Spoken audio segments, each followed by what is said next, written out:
പിതാവിന്റെയും പുത്രന്റെയും പരിശുദ്ധാത്മാവിന്റെയും നാമത്തിൽ ആമേൻ. നവംബർ 14 വെള്ളിയാഴ്ച.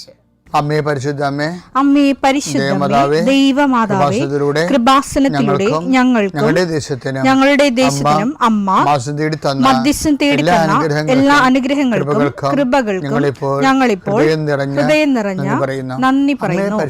അമ്മേ പരിശുദ്ധമ്മേ ദൈവമാതാവേ, 2004 ഡിസംബർ 7 ഉച്ചകഴിഞ്ഞ് 2:30 കൃപാസനത്തിൽ സംഭവിച്ച അമ്മയുടെ പ്രത്യക്ഷപ്പെടലിനെ തിരുസഭയ്ക്ക് സമർപ്പിച്ചിരിക്കുന്ന പഠനരേഖകളുടെ മേൽ സഭാത്മകമായ പഠനം ആരംഭിക്കുവാൻ ഞങ്ങൾ പ്രാർത്ഥിക്കുന്നു. അമ്മേ പരിശുദ്ധമേ, ഭൂസ്വർലോകങ്ങളുടെ രാജ്ഞിയായ അങ്ങേയ്ക്ക് ഭൗമസംരക്ഷണത്തിനായി പ്രപഞ്ചപ്രകൃതിയെ തന്നെ തിരുസഭ പ്രതിഷ്ഠിക്കുവാൻ ഈ പ്രത്യക്ഷീകരണം വഴി ഇടയാക്കണമേ. പരിശുദ്ധമേ, ജപമാല മാതാവേ, സകല കൃപാസനം പ്രാർത്ഥനയോടും ചേർത്ത് ഞങ്ങളിപ്പോൾ പ്രാർത്ഥിക്കുന്ന ഈ കുടുംബത്തിന്റെ പ്രത്യേക നിയോഗം പറ മക്കളെ.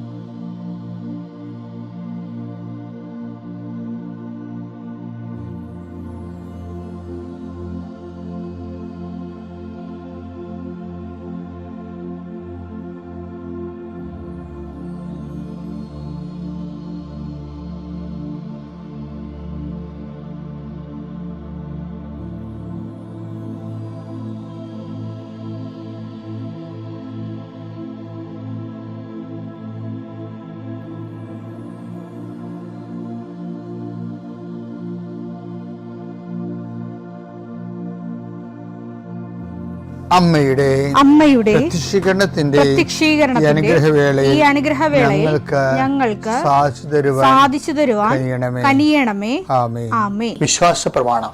സർവശക്തനായ പിതാവും ആകാശത്തിന്റെയും ഭൂമിയുടെയും സൃഷ്ടാവുമായ ദൈവത്തിൽ ഞാൻ വിശ്വസിക്കുന്നു. അവിടുത്തെ ഏകപുത്രനും ഞങ്ങളുടെ കർത്താവുമായ ഈശോ മിശിഹായിലും ഞാൻ വിശ്വസിക്കുന്നു.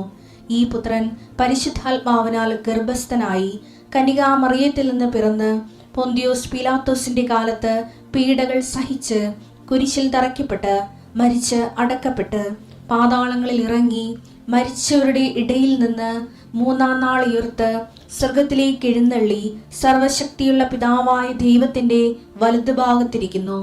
അവിടെ നിന്ന് ജീവിക്കുന്നവരെയും മരിച്ചവരെയും വിധിക്കുവാൻ വരുമെന്നും ഞാൻ വിശ്വസിക്കുന്നു. പരിശുദ്ധാത്മാവിലും ഞാൻ വിശ്വസിക്കുന്നു.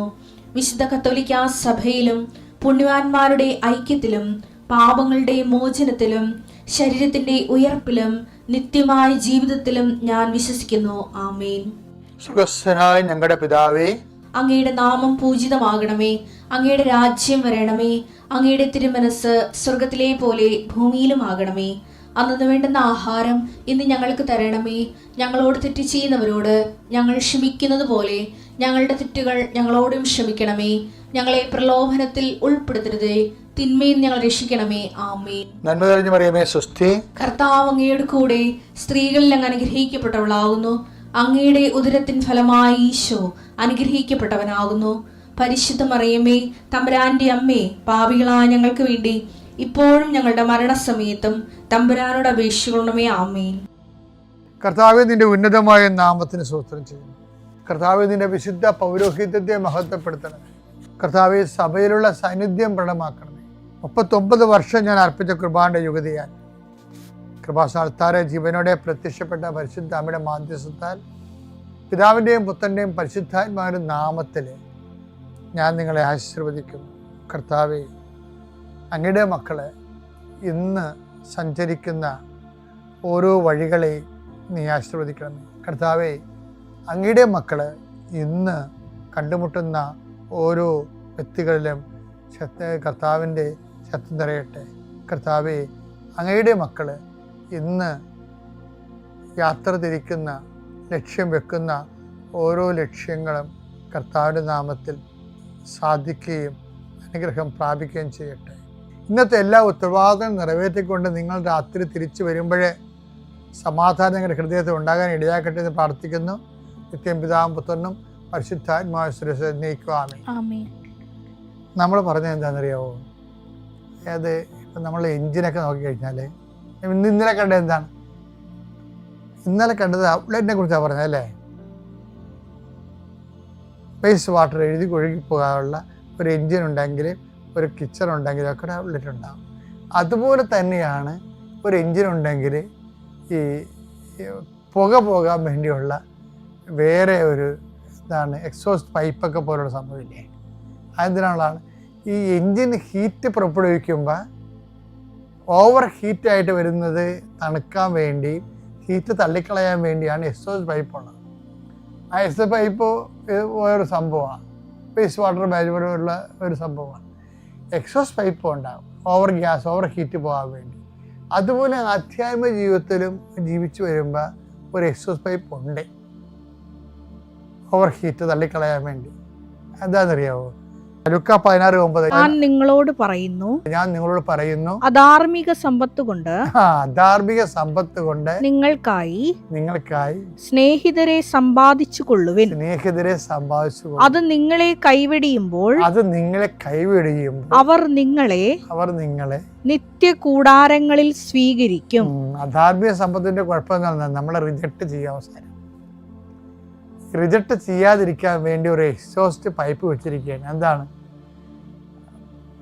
അതായത് പാപകരമായ പണം കയ്യിലുണ്ടെങ്കിൽ അത് ഫുള്ളായിട്ട് കൊടുത്ത് ചാപ്റ്റർ ക്ലോസ് ചെയ്യണം. പിന്നെ നിങ്ങൾ കൊടുക്കത്തില്ലെന്ന് ഞാൻ പറയത്തില്ല, നിങ്ങൾ കൊടുക്കും. ഞാൻ ഒരു കാര്യം ചോദിക്കട്ടെ, പാമ്പ് കടിച്ചു, നമ്മൾ എന്ത് ചെയ്യും? ആ രക്തം ഒഴുക്കിക്കളയും. എന്തുമാത്രം ഒഴുക്കും? പകുതി ഒഴുക്കിയേക്കാം, പകുതി അവിടെ ഇരിക്കട്ടെ, അങ്ങനെ കാണുന്നത് അല്ല. ഈ കള്ളത്തരം കാലത്ത് കള്ളക്കണക്ക് ഉണ്ടാക്കണവന്മാരെല്ലാം ഈ ദാനധർമ്മം ചെയ്യുന്നുണ്ട്. പക്ഷെ എന്താണ്? പാമ്പ് കടിക്കുമ്പോൾ പകുതി രക്തം ഒഴുക്കിക്കളയും. പകുതി രക്തം അവിടെ ഇരിക്കുമെന്ന് വിചാരിക്കുവോ? ഇല്ല, മൊത്തം ഒഴുക്കിക്കളയണം.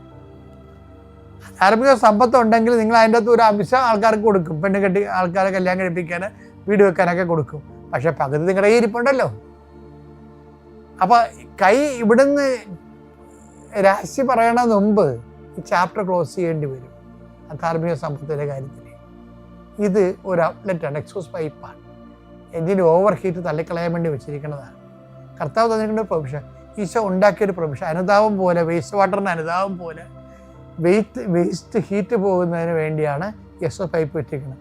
അതാണ് അധാർമിക സമ്പത്ത്. പക്ഷെ നമ്മളെന്താ ചെയ്യണമെന്ന് വെച്ച് കഴിഞ്ഞാൽ, അധാർമിക സമ്പത്തുള്ള ആൾക്കാരും കണക്ക് സർക്കാരിനെ വെട്ടിക്കുന്നവരും അല്ലാത്ത ആൾക്കാരും ഒക്കെ പലതരത്തിൽ സഹോദരന്മാരെ പറ്റിക്കുന്നവരൊക്കെ ഇല്ലേ, സഹോദരിമാരെ പറ്റിക്കുന്നവരില്ലേ. അപ്പം അങ്ങനെയുള്ള ആൾക്കാരൊക്കെ ചെയ്യുമ്പോൾ ഈ സാധനം കൊടുക്കും. ഇനി അപ്പനും അമ്മനും കയ്യിലെടുത്തോണ്ട് ആങ്ങളമാരെ പറ്റിക്കുന്നവരില്ലേ, എന്തുമാത്രം പെമ്പിളരാണ്. പലപ്പോഴും സങ്കടം വെച്ച് കഴിഞ്ഞാൽ എനിക്ക് ഈ കാലത്ത്, നിങ്ങൾ പെമ്പിളർ എന്നോട് കഴുത്തക്കയറുമെന്ന് അറിയത്തില്ല, എനിക്ക് തോന്നിയിരിക്കുന്ന സങ്കടകരമായ ഒരു അവസ്ഥ ഉണ്ട്. പല കുടുംബങ്ങളിലും ഏറ്റവും കൂടുതൽ വേദന അനുഭവിക്കുന്നത് ആൺപിള്ളേരാണ് ഇന്നത്തെ കാലത്ത്. വെച്ചാൽ ഈ പെൺപിള്ളേർ ഒന്നുകിൽ അവർ പഠിക്കും, കുത്തിയിരുന്ന് പഠിക്കും, അവർക്ക് ജോലിയൊക്കെ വാങ്ങിക്കും വരും. എന്നിട്ട് പിന്നെ എന്താ വരും? അവരാണ് മാക്സിമം അപ്പനും അമ്മനെയും ഉപയോഗിക്കുന്നത്. കാര്യം ഈ ആൺപിള്ളേർക്കാണെങ്കിൽ ജോലി കിട്ടാൻ താമസിക്കും, അവർ ചില പഠിത്തത്തിൽ പുറകായിരിക്കും. പക്ഷെ എന്ത് പറ്റും? അപ്പനും അമ്മയും പണമുള്ളവരുടെ കൂടെ അല്ലേ നിൽക്കത്തുള്ളൂ. അപ്പോൾ അവരുടെ പണം, ശമ്പളക്കാരുടെ പണം വെച്ചുകൊണ്ട് അവർ പറഞ്ഞാൽ കേട്ടുണ്ട്. അപ്പോൾ ഈ ആമ്പിള്ളേർക്ക് എന്ത് പറ്റും? അവർക്ക് കല്യാണം കഴിക്കാൻ പറ്റണില്ല, അവർക്ക് പണമില്ല, അപ്പനും അമ്മയും അവർ കേൾക്കണില്ല. അവർ പെൺമക്കൾ പറഞ്ഞ പണ്ടിലൊക്കെ അപ്പനമ്മയും ഒപ്പിട്ട് കൊടുത്തിരിക്കും. അവസാനം അവനും വീട് പോലും ഇല്ലാതെയാവും.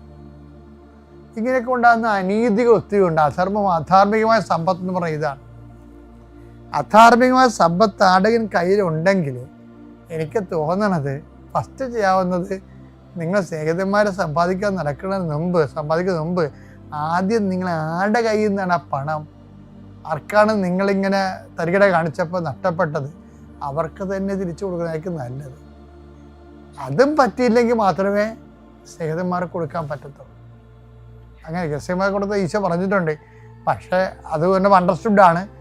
ആദ്യം അത് ആർക്കാണത് നഷ്ടപ്പെടുത്തി അവർക്കാണത് അറിഞ്ഞോ അറിയാതെയോ നിങ്ങൾ കൊടുത്ത് ചാപ്റ്റർ ക്ലോസ് ചെയ്യേണ്ടത്. എൻ്റെ മക്കളെ, നിങ്ങളെ ഞാൻ പറയുന്നത് ചിലപ്പോൾ വിശ്വസിക്കുന്നതിലിരിക്കും, പക്ഷെ നിങ്ങളെ പണി മേടിക്കും. എന്താ കാര്യം? ഈശോ പറഞ്ഞതിന് എനിക്കും പറയാനുള്ളത്, ഞാൻ പോകുന്നു, പക്ഷെ നിങ്ങൾ നിങ്ങളുടെ പാപത്തിൽ മരിക്കുമെന്ന്.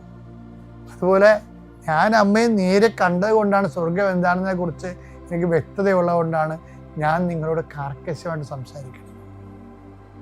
അല്ലാതെ താത്വിക പ്രബോധനം നടത്തുകയോ അല്ലാതെ ഒരു ദൈവശാസ്ത്ര പ്രമേയത്തിന് ഒരു നിലപാടെടുക്കുകയോ ചെയ്യണമല്ല വിഷയം. അനുദിനമുള്ള ജീവിത പ്രശ്നത്തിൽ സുവിശേഷവിഹിതമായ ജീവിതത്തിൽ പാളിച്ചകൾ വരുമ്പോൾ അത് നമ്മൾ റെക്ടിഫൈ ചെയ്യണം.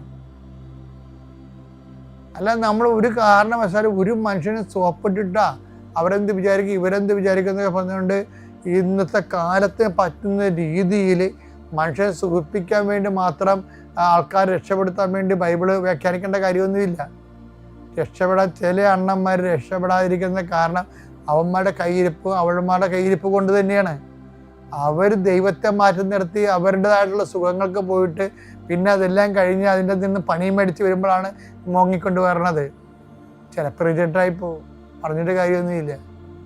പ്രഭു ഞങ്ങൾക്കും തുറന്നു തരണമേ, പോയി പണി നോക്കാൻ പറയും. പിന്നെ ഐ ഡോണ്ട് നോ യു, എനിക്ക് നിങ്ങളെ അറിയത്തില്ലെന്നല്ലേ പറയണത്. ഇന്നിപ്പോൾ ബൈബിൾ എന്തുകൊണ്ടാണ് കർക്കശമായിട്ട് പ്രഘോഷിക്കാത്തത്? അനുതാപത്തെക്കുറിച്ച് എന്താ പറയാത്തത്?